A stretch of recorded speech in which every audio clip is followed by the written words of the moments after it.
Hi guys, welcome to another episode of the Grapplers Academy. Today is going to be the first in a new series or series of systems looking at getting to mount, controlling from mount and different submission options that you got from mount. Yeah, definitely. We're going to today we're talking about getting to mount, more so from side control. There's going to be a bit of a conceptual theme to it where it's probably some ideas that you already have, but putting another spin on it, as well as some small details that you may not necessarily have thought about when you're going for mount, and giving a bit of understanding of why you do certain things. Yeah, I think some of the things that we're going to look at today will be things that problems that you may have encountered already when you try to progress from side control to mount, i.e. the main one, getting caught in half guard, how to place your body and use your technique more effectively and be more compact to avoid that, and the conceptual side of stuff should open your mind up about how to be aware of those positions and where they're available from. Yeah.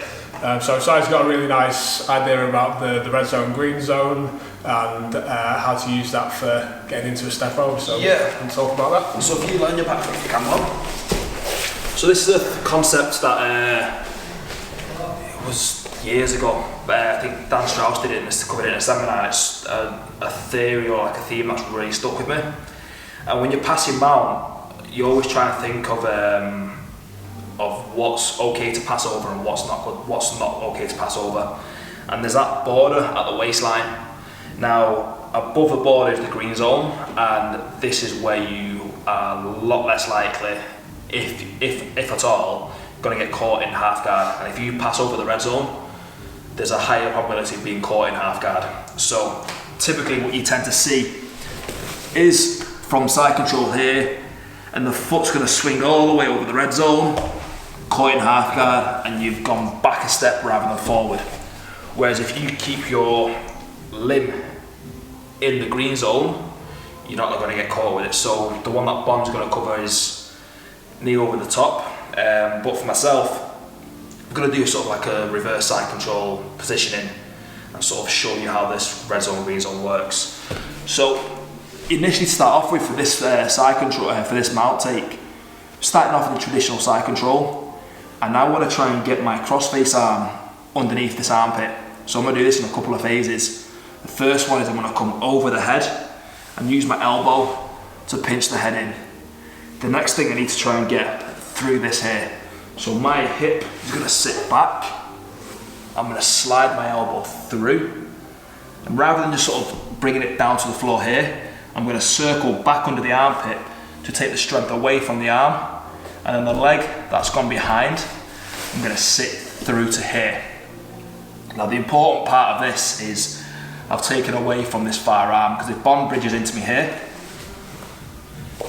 I'm not going anywhere.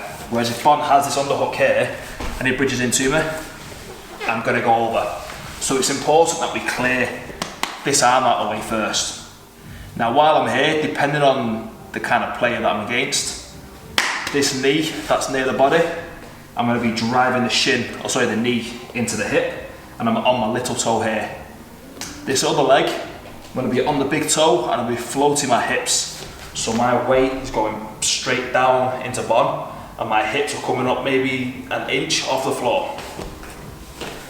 Now going back to the mount take, we can see the red zone, green zone clearly here. Bonn's waistline is the border, his legs are the red zone. So if I step my leg over the red zone, he's going to be a little more likely to catch the half guard there and bring it back. If I get my leg over the green zone, I'm going to be less likely to get caught in half guard. But I don't quite have the flexibility to do that without any assistance. And the good thing about this positioning is I've got a free hand now. So I'm going to lift my foot up, take hold of the outside of it, I'm going to pull it up and across here. So as I'm coming up and across, my heel is going to dig into the hips, and rather than just lifting my body up off the mat, I'm using a hamstring curl with this leg over the top to drag my hips over the top and coming up into a nice high mount and getting my control.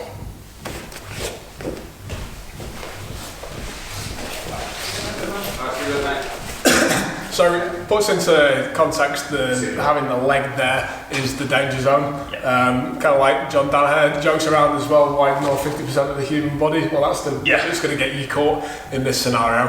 And most oftentimes, probably that is where you are getting caught, isn't it? Of course, stepping over with the leg, and you're either ending up in full half guard or maybe even quarter guard. Sometimes even swept. Circumstances, yeah, you can get swept in that position as well.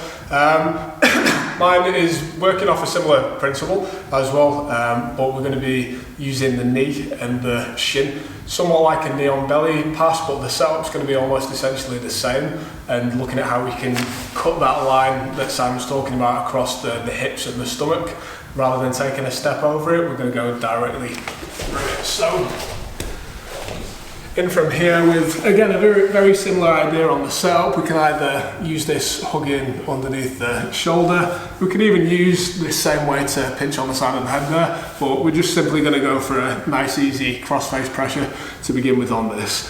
The way that I like to do this as well is with the top knee underneath the shoulder, is try and block that underneath the armpit, so that again it's just taking space away from him that he can utilise for an escape. As I bring that in nice and tight there, I'm going to send my weight over the top and put more pressure into his face with my shoulder. I'm not going to put a lot of pressure on now, but when we're doing this in reality, we're going to put our head down in this direction towards the mat, but still keep him pulled in tight. So as you're pulling your opponent into your body, you're loading that weight up onto the top. That's going to enable us another point of contact, so I can take the weight off the knee that I need to bring up onto his stomach to start utilising this pass. If I simply just come up and over like that, again, always, every single time, 100% of the time, you're going to get caught out and end up in half guard and have to try and reset your position. So I'm going to shift my weight up the body and take away some of his ability to move with his upper half, whilst I bring that knee up. And initially I can just come to a knee on belly position there. If I want to make that uncomfortable, we can slightly change position and just kind of cut your opponent on the bottom a little bit before you decide to go for the pass.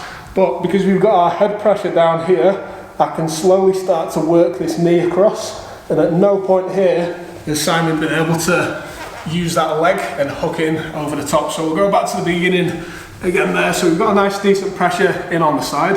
I want to take weight off this leg so I can lift it and bring it across the stomach. I need another point of contact to do that.